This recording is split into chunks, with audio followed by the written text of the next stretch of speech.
Hello and welcome to Unexplained Possibilities in case you missed it for June 2022. Here, I gather up some weird and offbeat stories that mostly happened throughout the current month that you might not have heard about. So let's not waste any time and jump right into it.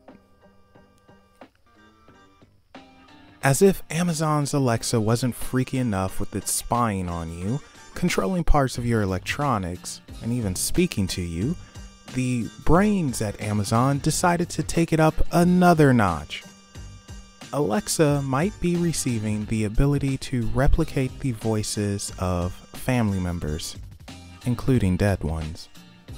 An example was showed off with Alexa reading The Wizard of Oz to a child who asked for Grandma to read the rest of the story.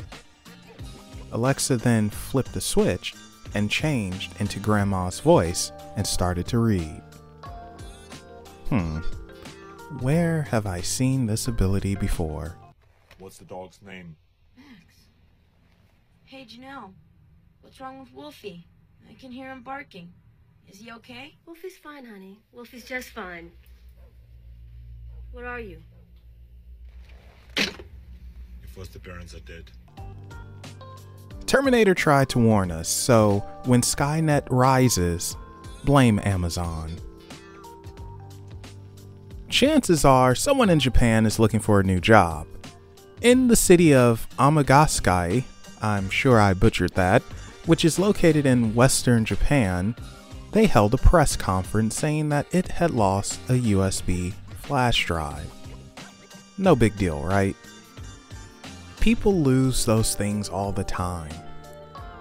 Well, it just so happened that this flash drive had information on 460,000 residents of Amagasaki. Again, pretty sure I butchered that.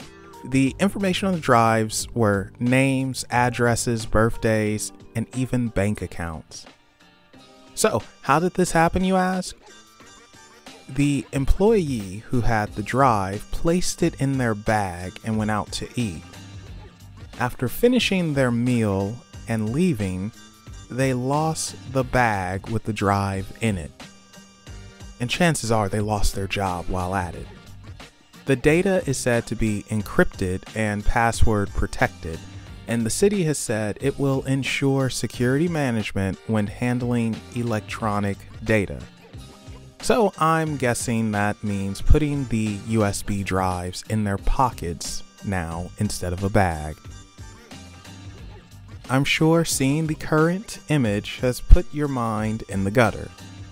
Well, bring it out of the gutter because it's not what you think. Well, it's not exactly what you think. What you're seeing is the Urchis capo, another name I butchered, also known as the innkeeper worm, and the more grade school and giggle name, penis fish. I, for the life of me, can't figure out why it would be called penis fish. These guys have been showing up on the shores of Drake Beach in California. The reason for this is believed to be because of a storm that plucked them up from the sea floor and brought them to the sandy shores. The penis fish usually lives burrowed under the seafloor and eats plankton and can reach up to 10 inches in size.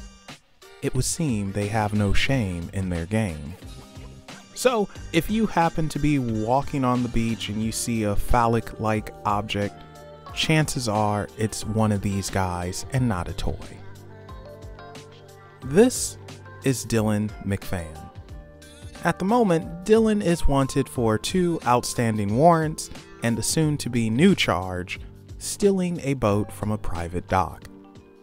Witnesses say that McFan used the canoe to make it to the docks and then jumped into a boat and took off. Cops were called and the search began.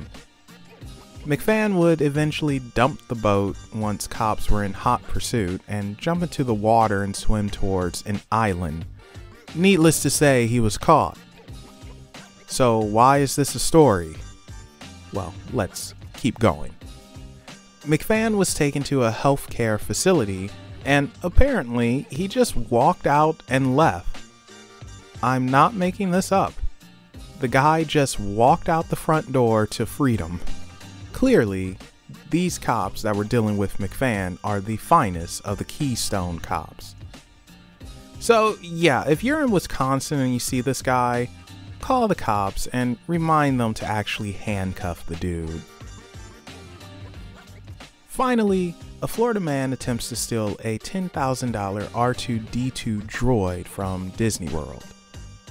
The man you're seeing is David Proudfoot. David has several charges facing him, one of them being grand theft. David dressed as a Disney worker and was pushing a cart to Disney World Swan Reserve when someone watching security cameras thought he was acting weird. When confronted, David pretended to be someone else, but security wasn't buying it and called the cops. The cops spoke to David and he finally came clean and said he wasn't an employee and he took an R2-D2 and he hid it in the hotel. His reasoning for doing so was he had applied for a security position at Disney World and figured showing how weak their security is would get him hired. A very unique and creative excuse, which honestly I would have let him go just for that. But cops weren't buying it and they arrested David. He should have known better than to try and steal from the mouse. And that concludes In Case You Missed It for June 2022. Thank you all for watching, and if you have your own offbeat stories, feel free to share it with us in the comment section down below, or share it with us on social media, and you can find those links in the description below. Thank you all again for watching, and we will be seeing you in July.